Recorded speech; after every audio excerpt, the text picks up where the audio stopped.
Let us welcome our 4th and 5th grade students for the skit. காட்சி 1. இடம் அரசவை மற்றும் வைப்பாவை. கதாபாத்திரங்கள்: அரசன், சிறுவன், அரசன், மந்திரவாதி, சிறுவன், துறவி மற்றும் மக்கள்.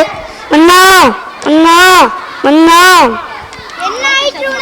மன்னா, எனக்கு வயதாகிவிட்டது. என்னுடைய காலம் முடிய போகிறது. எனவே என்னிடம் ஒரு சிறுவனை அனுப்பினால் அவனுக்கு மந்திரத்தை கற்றுக் கொடுப்பேன். சரி, அனுப்பி வைக்கிறேன். யார் அங்கே? சிறுவனை அழைத்து வாருங்கள். அப்படியே ஆட்டுமாச்சே.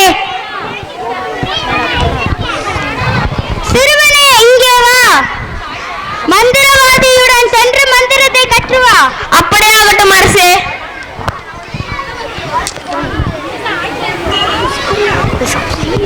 மந்திரவாதி சூரியத்தை சிறுவனுக்கு கற்றுக் கொடுக்க ஆரம்பித்தான்.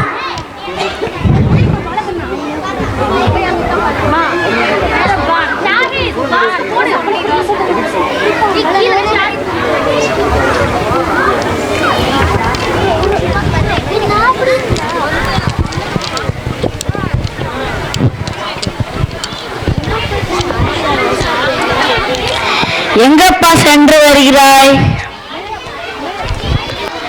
நான் மந்திரவாதியுடன் சென்று மந்திரத்தை கற்று வருகிறேன். மந்திரத்தை எல்லாம் கற்றுக்கொள்ள வேண்டாம். சிறுவன் மந்திரவாதியை பார்க்க செல்லும் போதெல்லாம் துறவி பேசுவதை கண்டு கவலைப்பட்டான். ஏன் தினமும் தாமதமாக மந்திரவாதி அச்சுவோடு அடிக்கிறான். சிறுவனே, ஏன்பா அழுகிறாய்? நீங்கள் என்னிடம் பேசுவதால் நான் மந்திரவாதியிடம் தாமதமாக செல்கிறேன். நான் தாமதமாக செல்வதால் மந்திரவாதி என்னை அடிக்கிறார். இந்த விஷயத்தை அச்சிறுவன் துறவியிடம் சொல்கிறான். ஓ, அப்படியா? மந்திரவாதி உன்னை அடிக்கிறாரா? அப்படினால் நான் ஒரு யோசனை சொல்கின்றேன், கேள். மந்திரவாதி உன்னை அடித்தால் எங்கள் வீட்டில் எனக்கு வேலையை கொடுத்ததால் தாமதமாகிவிடுது என்றும், உன் வீட்டில் கேட்டால் மந்திரவாதியால் தாமதமாகிவிடுது என்றும் சொல்லிடு. இதே போல் சிறுவன் சில நாட்கள் செய்கிறான். ஒரு நாள் பெரிய விலங்கு ஒன்று பாதி மக்களுக்கு இடைஞ்சலாகி இருந்தது. மக்கள் அப்பாலை கடக்க பயந்தனர்.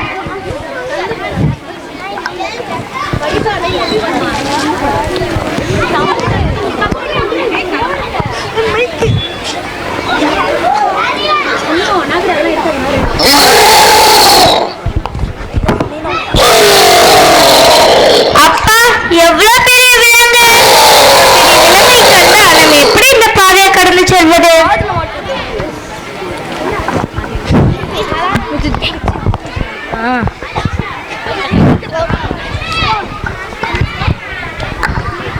மந்திரவாதி சிறந்தவரா, துறவி சிறந்தவரா என தெரிந்து கொள்ள வேண்டும். யா அல்லாஹ், மந்திரவாதியின் செயலை விட துறவியின் செயல் உனக்கு விருப்பமானதால் இருந்தால் இந்த விலங்கை கொன்றுவிடு. அப்போதுதான் அந்த பாதையில் மக்கள் செல்ல முடியும். அல்லாஹ்வின் பெயரை கூறி அச்சிறுவன் கல்லை எறிகிறான். பிஸ்மில்லாஹ், இறந்து விடுகிறது. மக்கள் அப்பாதை கடந்து செல்கின்றனர். துறவியவர்களே, இன்று நான் இறைவனிடம் பிரார்த்தனை செய்து ஒரு கல்லை ஒரு பெரிய விலங்கின் மீது எறிந்து கொன்றுவிட்டேன். மகனே, நீ என்னை விட சிறந்தவனாகிவிட்டாய். நான் நினைத்ததை நீ அடைந்து விட்டாய். நீ ஒரு நாள் சோதிக்கப்படுவாய். அப்போது யாரிடமும் என்னை பற்றி கூறிவிடாதே. சிறுவன் பிறவி குளிர்கள், தொழுநோயாளிகள், மற்ற நோயாளிகளையும் நிவர்த்தி செய்து வந்தான். இதை கேள்விப்பட்ட கண்குருடான அரசவை அறிஞர் சிறுவனை சந்திக்க வந்தார். நீ என் நோயை குணப்படுத்துவதற்காக இந்த அன்பளிப்புகளை கண்டு வந்தேன். நான் யாரையும் குணப்படுத்தவில்லை, அல்லாஹ் தான் குணப்படுத்துகிறான். நீ அல்லாஹ்வை நம்பி பிரார்த்தனை செய், அல்லாஹ் உன்னை குணப்படுத்துவான். அறிஞர் அல்லாஹ்வை நம்பி பிரார்த்தனை செய்கிறார். குணமடைந்த பின் அறிஞர் அரசவைக்கு வந்து இரு கையில் அமர்ந்தார். காட்சி 2. இடம் அரசவை மற்றும் பொது இடம். கதாபாத்திரங்கள்: சிறுவன், அறிஞர், துறவி, மக்கள் மற்றும் காவலாளிகள். உனக்கு பார்வையை தந்தது யார்? என்னுடைய இறைவன். இல்லை, நான் கொடுத்தேன். இல்லை, என்னுடைய மற்றும் உன்னுடைய இறைவனாகிய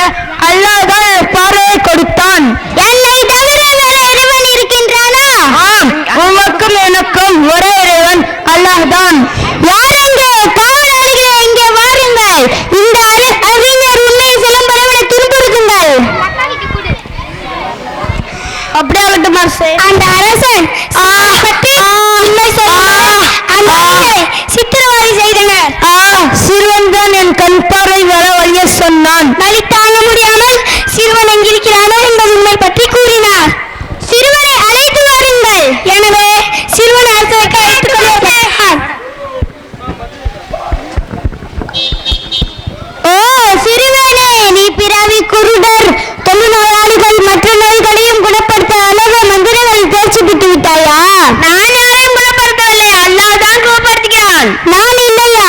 இல்லை, அல்லாஹ் தான் குணப்படுத்துகிறான். யார் அங்கே? காவலாளிகளே, இங்கே வாருங்கள்.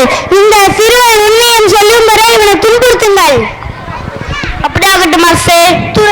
துறவியை பற்றி சிறுவன் துன்புறுத்தப்பட்டார்.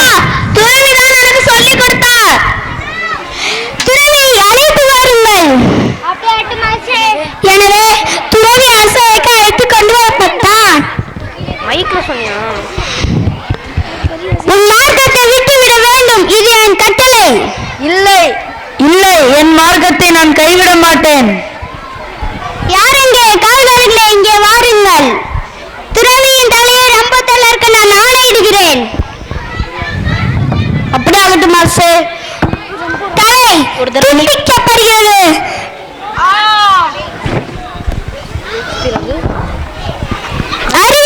காவலாளிகளை அறிஞரை அழைத்து வாருங்கள். பிறகு அறிஞரை அரசவைக்கு அழைத்து கொண்டு வரப்பட்டனர்.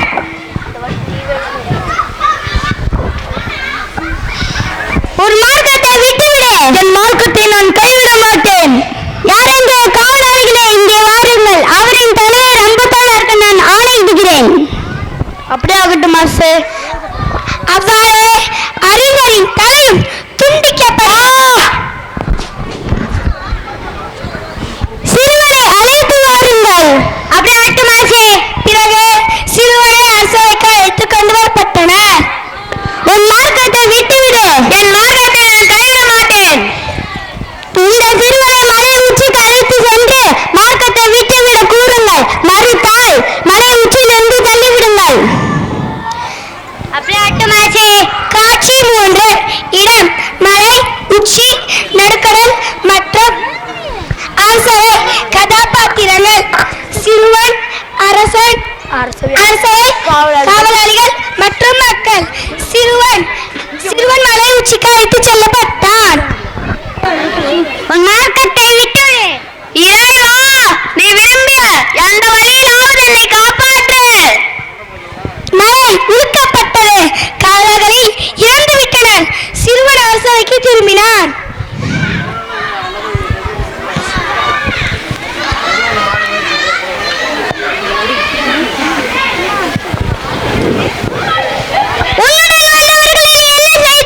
அல்லாஹ் அவர்களிடமிருந்து என்னை காப்பாற்றினான்.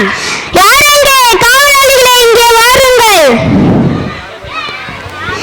இந்த சிறுவனை மார்க்கத்தை மீட்டுவிட கூறுங்கள். இல்லையெனில் கடலில் தள்ளிவிடுங்கள். அரசன் சிறுவனை நடுக்கடலிற்கு அனுப்பினான்.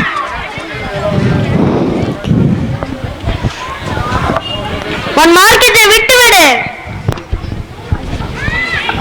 இறைவா, நீ விரும்பிய எந்த வழியிலாவது என்னை காப்பாற்று. காவலர்கள் கடலில் மூழ்கி இறந்து விட்டனர். சிறுவன் மீண்டும் அரசவைக்கு திரும்பினான்.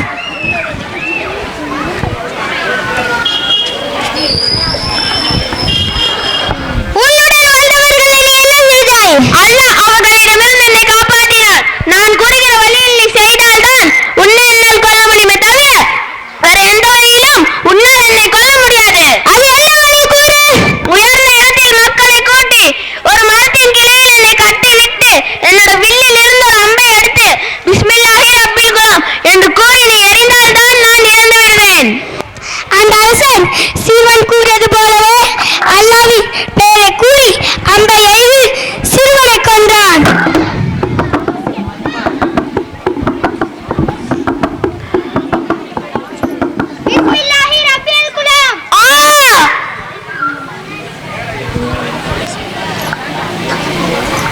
நாங்கள் அந்த சிறுவனின் மீது நம்பிக்கை கொள்கிறோம் என்று பிரகடனம் படுத்தினோம். அரசனே, நீ எதை பற்றி பயந்தாயோ அது நடந்துவிட்டது.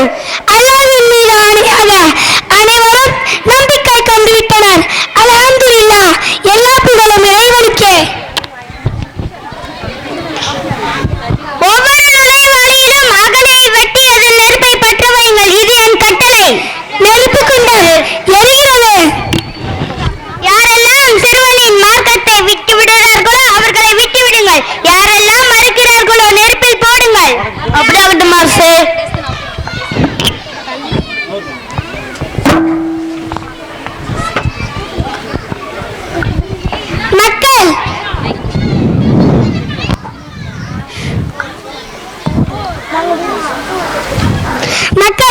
அதில் போடப்பட்டு கவிக்கப்பட்டனர்.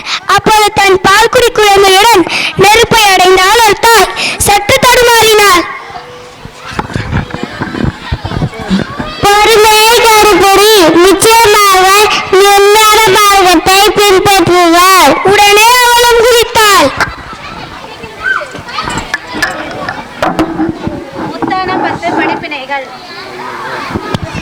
முத்தான 10 படிப்பினைகள்.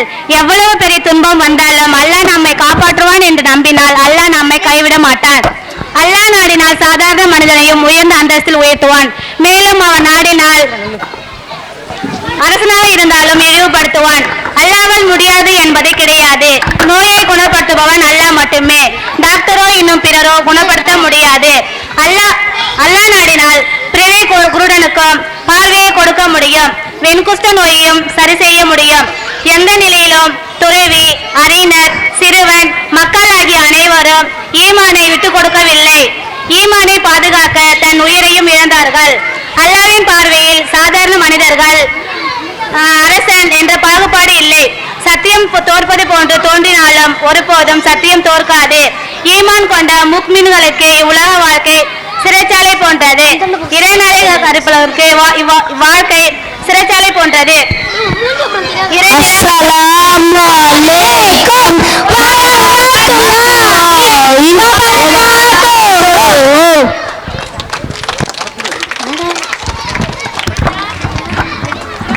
MashaAllah, let's appreciate the 4th and 5th grade student reflect on the valuable lesson conveyed in the story and strive to embody them in our lives.